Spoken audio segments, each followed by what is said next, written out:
how to speed up the recruiting process. This is the Athletic Scholarship Podcast, episode number 173. Welcome to the Recruit Me Athletic Scholarship Podcast, the longest running podcast on recruiting and athletic scholarships. A happy Thanksgiving. I'm Jon Fugler, athletic scholarship coach and a dad of 2 scholarship athletes. I'm also the CEO of Recruit Me, a podcaster, author, and speaker, and the author of the book, The Athletic Scholarship Playbook, a complete college recruiting roadmap for high school athletes and parents. It's available on Amazon, of course. This podcast is 15 minutes that will change your scholarship future, and hope to help you do that today as we talk about speeding up the recruiting process. We'll dig in, give you takeaways you can use immediately. And I was thinking about doing the turkey trot. I don't know if you're going to do that this Thanksgiving, but I thought about it. And I try to run about 3 miles 5 or 6 times a week, and I can do a 5K. Yeah. But whether I want to do it early on Thanksgiving morning, I don't know. I don't know. And if you are, then hats off to you, and I hope you do really well. Hey, I just want to let you know that I've got something free for you. Many people picking this up. It's the Recruiting Power Pack. It's available for every high school sports family, and you get this at recruitme.com, recruit-me.com. Easy for me to say. Well, I want to go through, as I mentioned, ways to speed up the recruiting process. In fact, we're going to go from 5 to 1, 5 most effective ways to speed up the recruiting process. You may be in senior year and you get a little nervous here. It's just not moving as fast as you want it to. You may feel the same way in your junior year as well, but when you're in your senior year, you can really hear the clock ticking. And you're going, I just don't see the options open right now. What are we going to do? How can I get my kid more heavily recruited? I don't see any offers developing. We're just not moving as fast as I think we should. As I mentioned, you might be feeling that in junior year. In sophomore year, don't worry about that, but you may want to speed up the recruiting process as well. I think what I'm going to share with you will also help you stay focused, help you avoid some of the pitfalls that take you off the track. I mean, you don't want any wasted energy. You don't want to waste money. You don't want to spend your time on things you don't need to do when it comes to recruiting. You don't want to spend money there either. So these 5 things will help you no matter where you're at. So let's go through the number 5 most effective way to speed up the recruiting process is keep it simple. And if you know me, if you've read my book, you know that it is pretty simple. I mean, I don't have a 500-page book on how to get recruited. It's more like, 150 pages? But you got to keep it simple. You can mistake activity for progress. Just because you're doing something doesn't mean that it's contributing to your pursuit of a scholarship. Doesn't mean you're going towards the goal. It's like running. And I'm not good at this. I mentioned I do run, but I'm not one to get out there and use my body most efficiently when I run. And I've seen a lot of runners go out and you move your arms to the left and to the right and you're running, but you're supposed to go back and forth with the arms, back and forth, up and down. Keep it straight towards the goal. Don't go left or right, swing left or right with your arms, hips, legs, whatever. You got to keep straight. And the same way here, keep it simple in the recruiting process. If you know what to do, keep doing those things.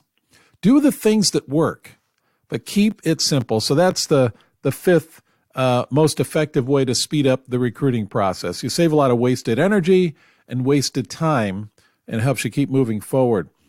The 4th most effective way to speed up the recruiting process is block out time. Block out time.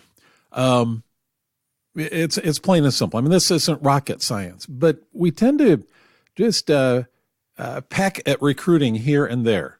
We have a few minutes here, a few minutes there, some spare time, and it becomes more of a hobby than anything else.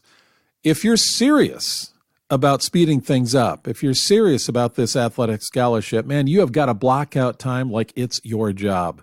Parents and athletes both. It means that on Tuesday night for 2 hours, you're going to work on recruiting, and you're going to narrow it down to actually what you're going to do. Whether it's making phone calls, whether it's writing emails, whether it's organizing your communications, so you've got that all in order. That helps as well to speed up the process, to make sure you have an organized communication and tracking system. But whatever it is, you're going to go ahead and make sure that you're blocking out time. You are putting it on your schedule. You're writing it on your schedule. Maybe right now you just need to stop this podcast and do that, and block out 1 hour, 2 hours this week that you are going to do recruiting, and do this every week. I can't tell you how many hours you need to do. It all depends on where you're at right now, but block out time.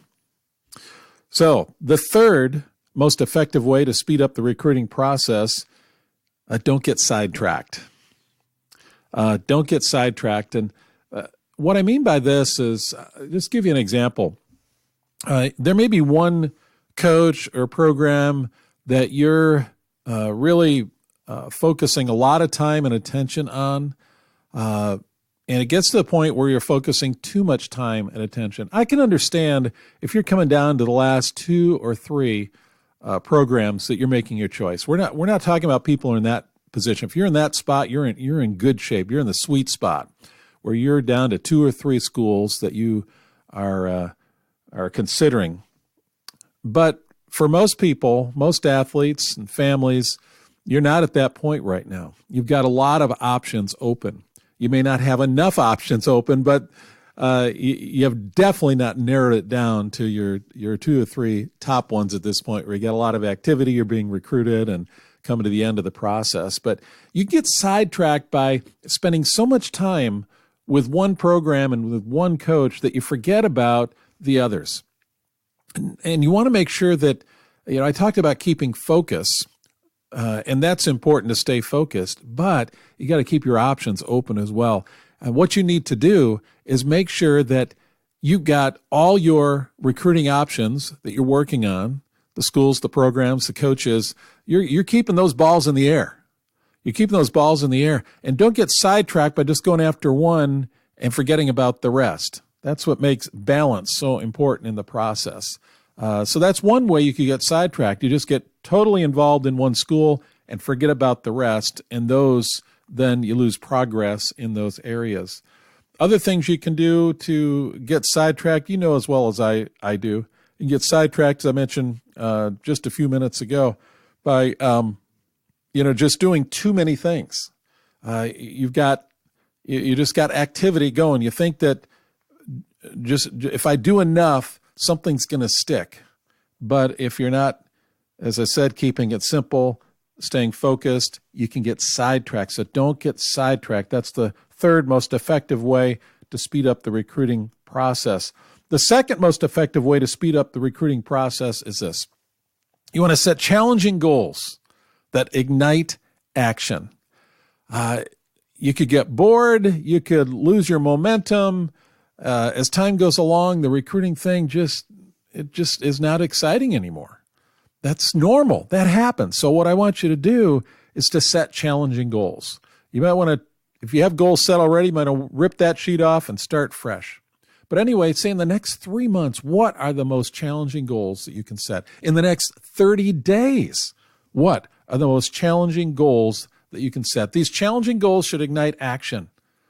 Being passive is just not going to cut it. Being passive is, that is the death knell for recruiting.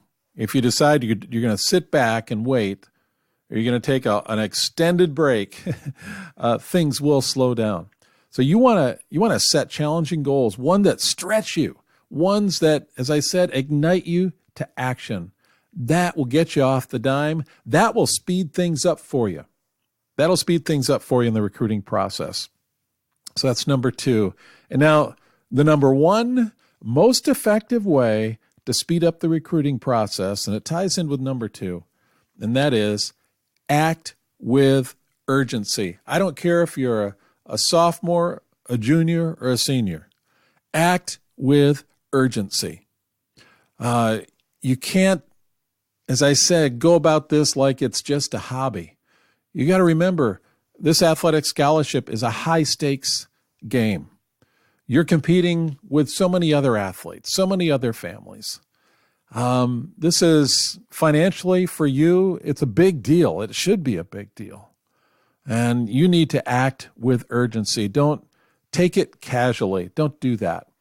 One thing you can do along with acting with urgency, I've got 5 steps to an athletic scholarship that I go by. You can find them in my book and in past podcasts as well. But those 5 steps, in fact, you could just pick up first steps to an athletic scholarship in the free recruiting power pack. And that's a good start. That's a PDF, as you understand the first 4 things you need to do right away. That would be a good start as far as acting with urgency. But you want to take my steps and compress them.